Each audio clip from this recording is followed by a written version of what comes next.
Hey, what's happening, YouTube?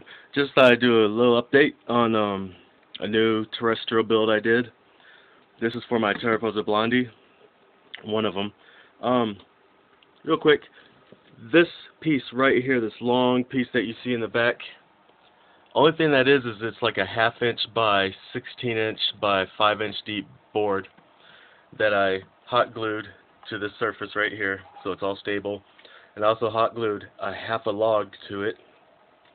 Now this log was a typical hide that you buy from any old PetSmart or Petco, pet store, wherever. It was all stripped back. Let me show you what I'm talking about. This shell over here that I use for my Theraphosa, that is actually the bark that was surrounding the inner core of the hide.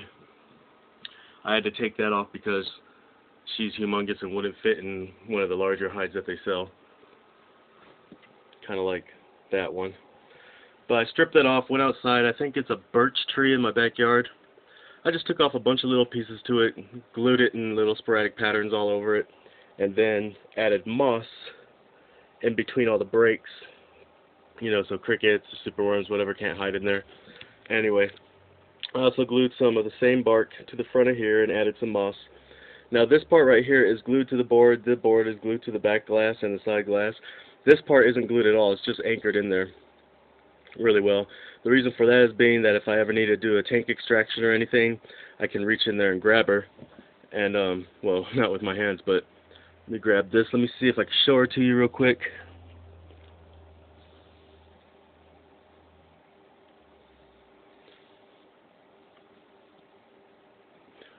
Yeah, the reason why I build these like this is because I like to actually see my tarantulas. Go ahead and see if I can just pull this back for you. Yep, there she is. You can hear the stridulation. She's kicking hairs. Stop it, that's why you're so bald. There she is.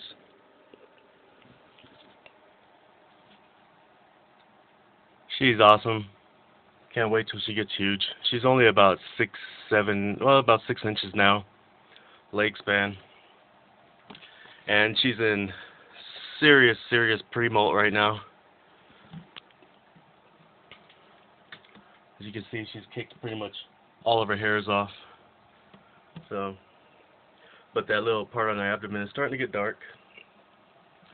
And what I did over here is I built up a little bit of the Eco Earth substrate. I'm actually probably gonna put it like a, I don't like to really use golden pothos. I've used those to death. I researched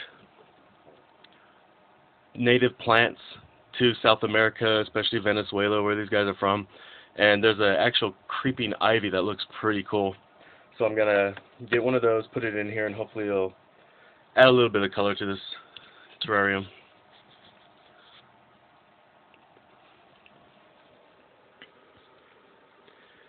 Alright, next video is probably going to be on my mature male setup when I get that all set up. And I don't know, I've been telling people I'm going to do a few different videos on some of my species. Haven't seen in a while, so she hasn't eaten in a while. Let me see if she will, even though she's in pre-molt.